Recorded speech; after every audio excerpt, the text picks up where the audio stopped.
veľa vecí ľudia nevedia, lebo v škole sa to neučí, v práci sa to neučí a povedzme si otvorene, kto príde domov z práce a teraz loguje sa na sociálnu poisťovňu, aby si zistil svoje dávky, hej, že koľko by bola jeho penka, má vôbec nárok na nejaký invalidný dôchodok, koľko vychádza vdovský, siročský dôchodok, za akých podmienok ich človek dostane, alebo čo je to ten druhý pilier, čo je to tretí pilier a teraz si to bude googliť, vyhľadávať, učiť sa, venovať tomu dlhé hodiny, no nikto. Hej. Ad jedna to človeka nenapadne, kým nemá na to podnet, ad dva zákony sú písané tak nezrozumiteľnou rečou, že ľudí to nebaví čítať.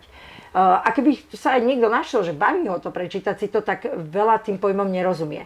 A práve preto hľadá profesionála, ktorý to má v maličku, ktorý to ovláda, ktorý to vie povedať ľudsky zrozumiteľnou rečou, tak, aby to klient pochopil a aby si to podstatné z toho aj zapamätal.